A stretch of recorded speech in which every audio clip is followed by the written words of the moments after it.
The only way we can survive as a people is to come together as one. Africa is one.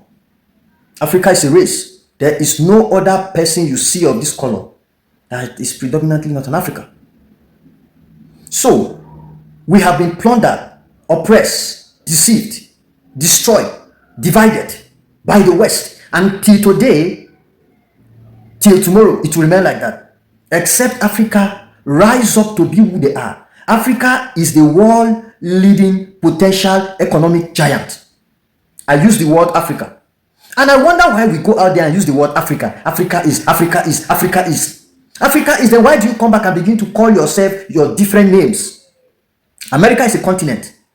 And yet it is a unified country with over 50 states. Africa is a continent divided with 54 countries, different currencies, different borders, different tariffs, whatever they call it, causing economic division.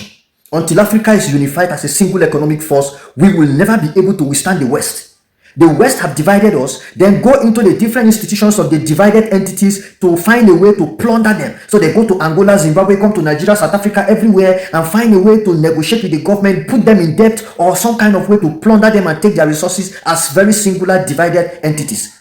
If Africa was one, America cannot come to Africa and pick whatever. No other country. And I'm not saying we should all collapse every country to a single Africa country, but we can collapse the entire economy of Africa into a single one. Remove the barriers, the borders, the lines that are dividing us economically.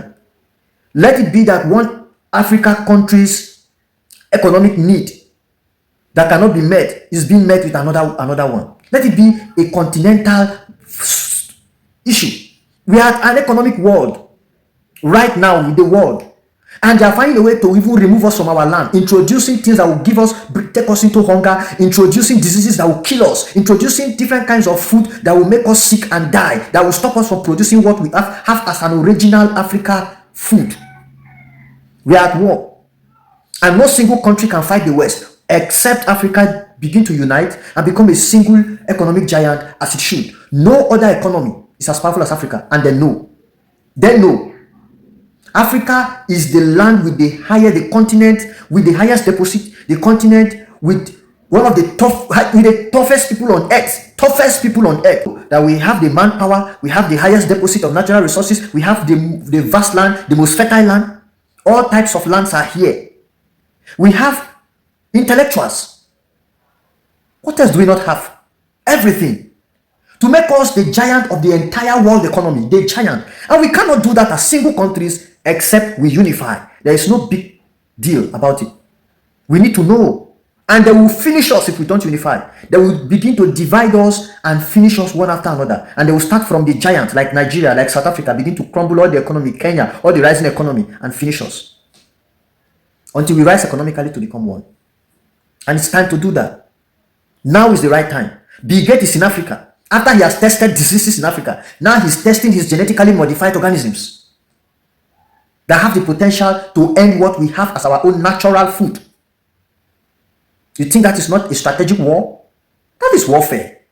They put African nations in debt, make them economic slaves, devalue our currency, plunder our resources, buy them cheap. They give us the prices for which they buy our resources. Who owns the resources? We do. We put the price. That's why if you don't buy, go. And if they think that they have to refine it before we'll refine them ourselves. It's our institutions of governance that does not want to provide the resources. Our entrepreneurs, our innovators are ready, but there is no support here. We have our brothers, our black brothers, our African brothers in the West, in diaspora. They want to come and establish here, but there will be no support here. Why? Why do we do this to ourselves? What has happened to the one dream of a giant Africa? What has happened to the one dream of calling ourselves Africans? Why do we call ourselves Africans and so we are so divided? And so our economy is so cajoled because of the tactics, the strategy they have used to keep us. We must rise. We must begin to think as one people when it comes to survival, because the world out there is against us. They see us as nothing. They see us as nobody. We have no seat at the central table. I'm sure you know that. We have no seat in the UN, no permanent seat. The entire of Africa. The entire Africa is seen as what? A third world country. If we as Africans become a single economic strength, The sovereignty of that economy will make the entire Africa become a first world continent, not a third world country. Will become a first class, a first world continent. They will not refer to Africa as just Africa. They will call us Africans and begin to divide us into countries. No, they should call us African and know what Africa is by what we have, by who we are. It's time to put this deception they brought to us aside and face the reality that these people are against us and we cannot fight them as a single divided small nations. We can keep our government. Our leaders can be ruling us, leading us, because they're actually ruling. They're not leading. No leadership here. They're all ruling. They can be ruling us as they do. But let that economy be one economy. Africa needs to have a single currency.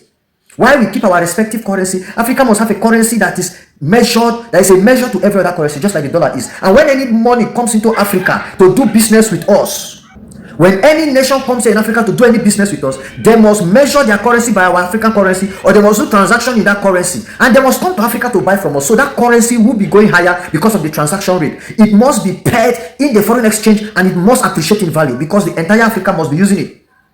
A single Africa economy is what can save Africa from the pandemic coming. There's an economic pandemic because there's an economic war. And this economic pandemic is coming by economic diseases. They are bringing different kind of tactics to put us continually on our knees and make us look like beggar when we have everything they need.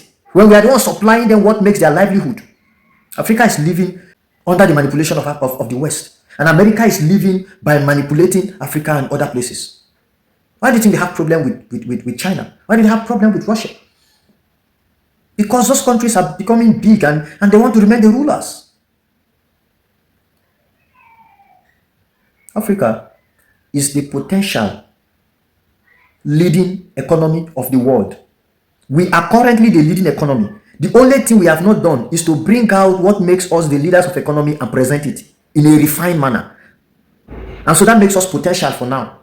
But when we know that we have it and begin to bring it out and become a self-reliant sovereign economy, then we'll lead the world. We need to be self-reliant, independent of those external economy. We need to stop exporting raw materials and start exporting semi-finished or finished goods. We must, every nation, the cycle of the line of transformation of goods should be in Africa. If Nigeria can produce a certain good transform to a certain level, it can be completed in Ghana, it can be finished in Kenya or in South Africa and so on. But somewhere, let the chain of production end within Africa and let us export foreign goods. From every chain of the production, value will be transformed and value will be passing through the different nations. There will be employment, there will be riches for us. There will be wealth. We have what it takes. This borrowing is too much. Africa is owing thin air. They just print that money and give to us, and then we are owing. And we have the resources. We have what they are looking for. And then they borrow, they print money and give to us, and they call us debtors and come and take what is ours that is original, tangible. We have the tangible things. They give us intangible things and make us economic slaves, make us debtors. A debtor is a beggar. And the anointing is our today's leaders, who are our own parents of today, and making us the future leader of the continent, and our children who are coming soon to be debtors for nothing, to be slaves. They are enslaving us economically already. After they have physically been slaves in the past, they want to make us future slaves of economy. And this is wickedness. Maybe they don't know. Maybe they don't know. But I know they know. Lazy, they are not thinking. Selfish, they are just embezzling. Poor in the mind. Rich in bank account that can be hacked. Wretched souls. Wickedness. The young man Ibrahim Traore that is helping his country and trying to push Africa as what it should be. No African leader is behind him. No African leader. If you even allow them, they will even be part of the people that will plan to take that guy out. Because they want us to remain slaves. And what I say, many Africans have this in mind. But this is one message. You as leaders who are sitting up there, it's a matter of time. Death will call us all. Expiration will call us all. Your time up there will expire. Your time on earth will expire. And posterity will remember you for being a non-entity. A non-entity in terms of leadership. You couldn't amount to anything. You plundered your people into debt. You failed your people in terms of making them self-reliant, making them a sovereign entity. You failed your people by constantly making them be less compared to others. You couldn't compete in the world stage of leadership. That is the posterity you are keeping. You couldn't stand to defend your people. There's nothing we are going to call on you to say that, oh, this person stood up and said this must be like this and it happened. Or at least they tried to a certain degree. You never did. That's what we remember you for. And it will pass from your children to the next generation. We remember you for that and your generation. Until we begin to change this thing, begin to approach these Western people as a singular force, as a unified force, we will not be able to overcome them. And they will continue to use us, divide us, plunder us, hate each other. And I wonder what future we will have. So, let us be awakened. And I know we are. Let us be reborn. And I know we are, because I can see a new Africa rising. I can see a new Africa rising. I see a new Africa rising. New things happening everywhere. New things happening. We just need to intensify and use the right direction, the right approach, and know what is against us and know how to go against them. And this is what we just say. Unify Africa as a single economic force and fight these economic bullies that are trying to enslave us and put us on our knees. We are fighting to save ourselves from the menace they are bringing or they are causing, from the mess they have put us into. And to begin that, we need to change these institutions that are already existing. Instead of you becoming a blessing to your people, you are becoming a curse as a government. You are causing all these things. I don't want to go into deep things. Things are just coming in my head to mention, but let me just keep quiet. All the people that have stood up for Africa have been killed for nothing. Killed by those wicked people. And you even allowed them and aided them. Killed even by their own people.